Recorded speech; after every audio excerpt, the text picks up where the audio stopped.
Hello, welcome to Andy Tales. After watching the video, make sure there's no one else in the room. Don't forget to write your city and the time in the comments.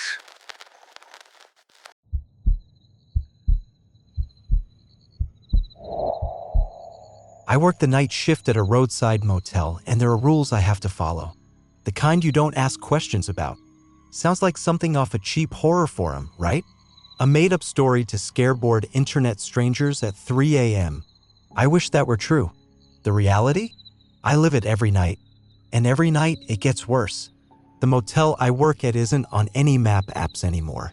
It used to be part of some small chain back in the 80s before it got swallowed up by time, bad reviews, and a few whispered rumors nobody wanted to look into.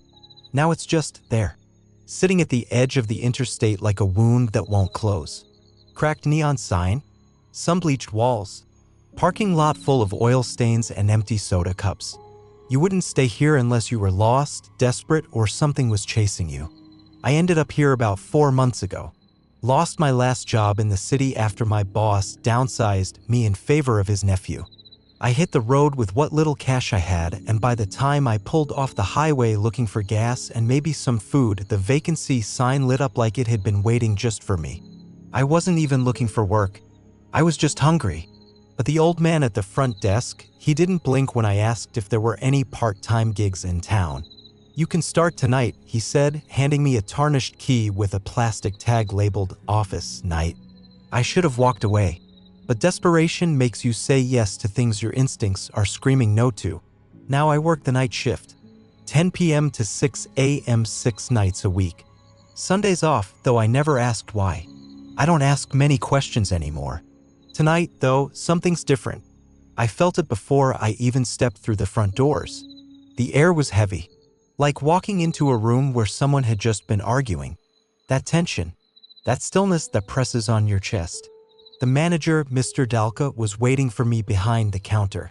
He's about 70 with skin like old paper and eyes that never quite focus on you. I've never seen him blink.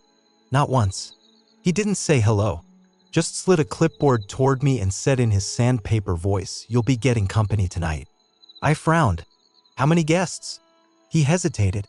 That alone put my nerves on edge. 11 rooms. All booked. Paid in full. He tapped the page once with a liver-spotted finger. "They'll be arriving separately. Don't offer upgrades. Don't change the rooms. Don't ask questions. Just give them the keys."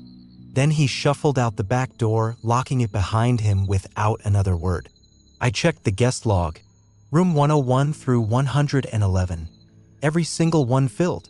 No names. Just X's marked in each line. We haven't had more than 2 guests at a time since I started. Usually the place is so quiet I spend the shift reading outdated magazines and swatting mosquitoes.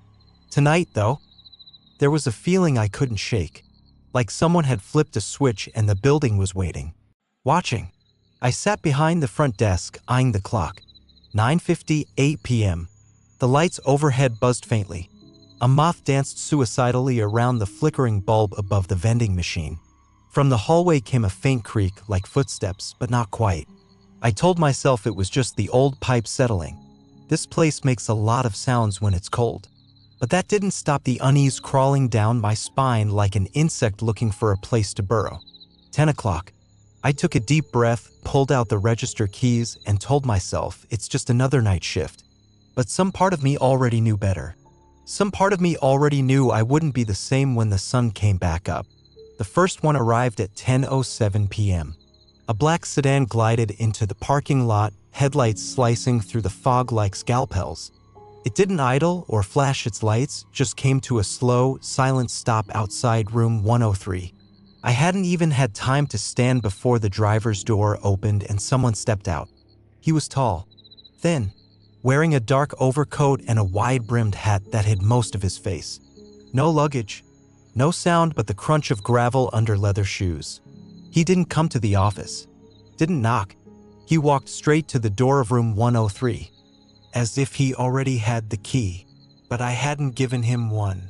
I stood, unsure of what to do. The manager had said not to ask questions, but I was pretty sure bypassing the desk entirely wasn't standard check-in procedure. Then I heard the click, the unmistakable metallic snick of a door unlocking. He stepped inside. The door shut behind him. I looked at the board. The key for room 103 was still hanging there, still cold. At 10:18, a yellow school bus, not the full-sized kind, more like a short conversion, rattled into the lot. It looked ancient, held together by rust and stubbornness. The windows were blacked out. A long crack ran across the windshield like a lightning bolt frozen in glass. A woman stepped off, mid-30s, pale, with stiff posture and long hair tied back in a braid that looked more like rope than hair. She held a single object in her hand, a porcelain doll, naked, face cracked across one cheek like a spiderweb. She walked to room 108, stopped, and waited. I didn't move, just watched from behind the desk, heart beginning to pick up speed. After exactly 60 seconds, the door to room 108 opened on its own. She stepped inside without knocking. The door closed behind her. The key to 108 was still on the hook. I didn't like this game, whatever it was. At 10:37, an old man in a stained white suit arrived on foot, limping. He had no shoes. His feet were raw and red, like he'd been walking for miles. He carried a briefcase with something ticking faintly inside. He looked at the front office for a long time, eyes narrow and wet, then, without a word, turned and walked to room 101. Tick, tick, tick. The sound didn't fade until the door closed behind him. I stood frozen, hands still resting on the desk drawer where we kept the old revolver.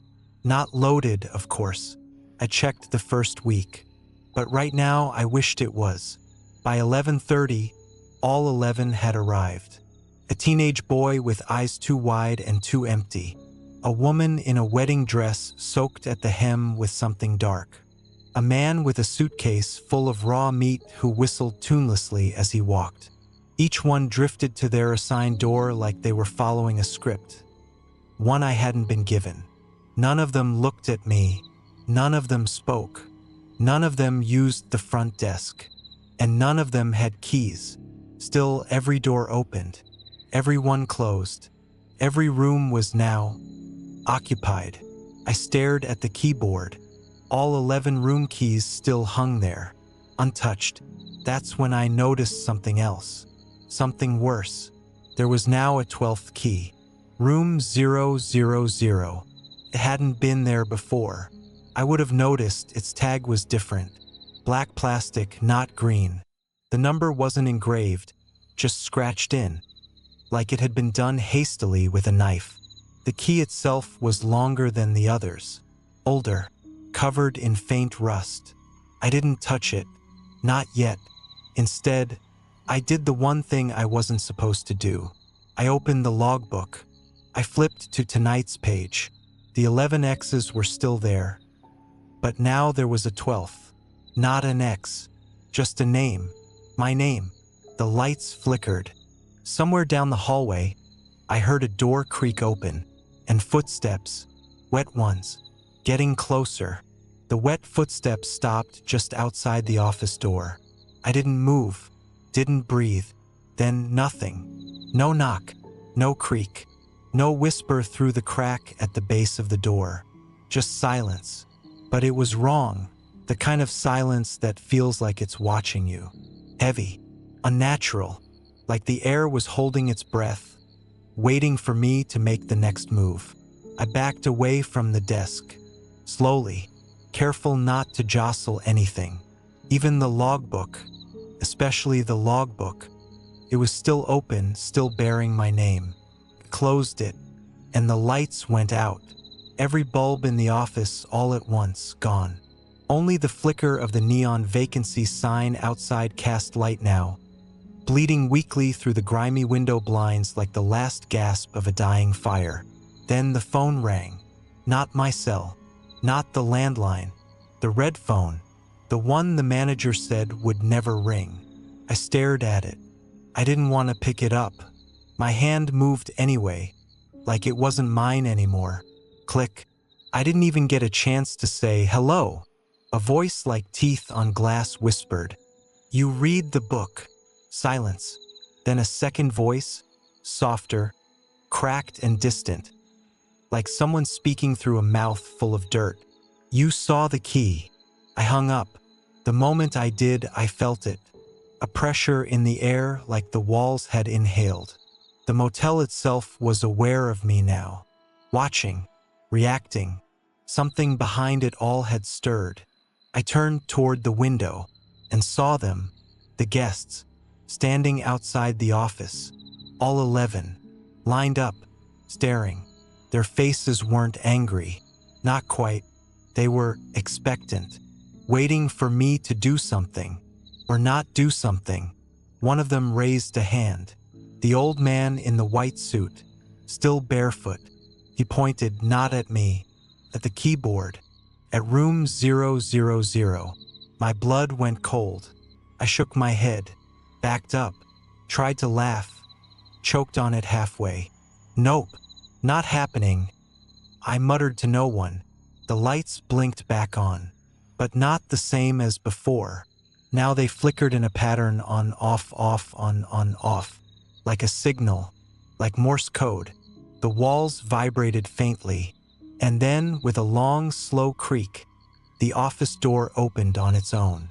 There was no one there, not anymore, but across the lot, on the far side of the motel, a single door now stood ajar. Room 000. Fog swirled around its threshold like smoke from something burning far below the earth. I didn't want to go. I swear I didn't, but my feet did. Each step felt like I was walking deeper into a nightmare I hadn't woken from since the night shift began. And as I crossed the lot, I could feel the 11 pairs of eyes still on me, still watching, still waiting. The door to room 000 opened wider as I approached. No doorknob, just a black void beyond it. The key in my pocket was warm now, and pulsing, like a heartbeat. Mine? Or the motel's? The door didn't lead into a room. It led into a hallway that couldn't possibly exist. Too long, too dark, too cold. Felt underground. Beneath the motel. Beneath everything. My boots sank slightly into the floor with each step. Not carpet, not tile, something soft, damp, like walking on lungs. The hallway pulsed with red light every few seconds, like a heartbeat. No bulbs, no fixtures. The light just was, and it was coming from deeper inside. I should have turned back, but you already know I didn't. At the end of the hallway stood a door, not like the others. This one looked alive. Would that writhed like veins under skin, a brass handle shaped like a jawbone. When I touched it, I saw them, the other guards, all of them, flickering through my mind like slides in a cursed slideshow. Eyes wide, mouth sewn shut, standing in this hallway, standing here, and then the door opened. No push, no pull. It just breathed in and invited me. Inside, the room was impossibly vast, larger than the entire motel. A cathedral made of flickering neon and motel wallpaper. Thousands of keys floated above, dangling from strings of light. Each one whispered, names, dates, regrets. A tall figure stood in the center. The manager, not the guy who hired me, not the sleepy drunk with nicotine fingers. This one was something else. 12 feet tall, skin like cracked vinyl, a face made of motel rules, literally. His eyes were peepholes.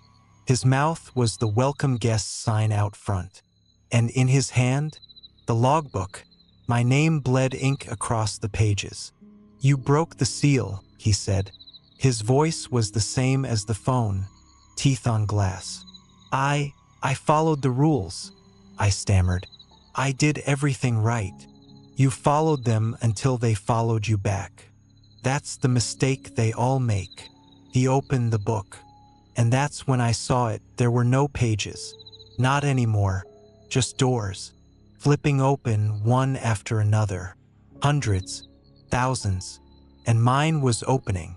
"You can't leave now," he said. "You're part of the structure." He pointed above me. A new key hovered into view. Shiny, fresh, engraved with a room number I'd never seen before. 001. "I don't understand," I whispered. "You will," he said. "Once someone else reads your name. Once someone breaks your seal." And then I fell, straight through the floor. The cathedral of doors vanished. The light blinked out, and I landed hard, back in the office. Alone. The logbook sat on the desk. Closed. The key to room 000? Gone. But on the board behind me, something had changed. Room 001 had been added. A key hung on the hook, and beneath it, handwritten in ink that hadn't dried yet, was a name. Jack Reeves. Mine. I tried to quit. Called the number from the crumpled flyer. No answer. Tried driving away. Didn't work. No matter which direction I went, I always ended up back at the motel. Even when I ran out of gas. Even when I walked. Back to the empty parking lot. Back to that blinking vacancy sign. I stopped fighting around day 5. Or 6. Time moves differently here.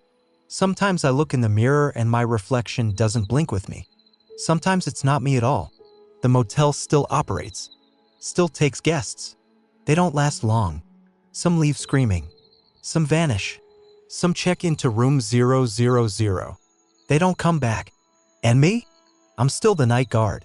Only now I understand the rules better. Not just how to follow them. How to enforce them. I've caught myself whispering them to new hires. Reciting them like scripture. Don't let anyone in through the side door. Don't pick up the phone after midnight. If a guest with no face asks for a key, give them the one with no number. Never open room 000. Too late for me, but not for you. Unless, of course, you've read this far. Unless, of course, you've seen the name at the bottom of the page. Unless, of course, you're holding the key I left behind. In that case, welcome. Your shift starts at midnight.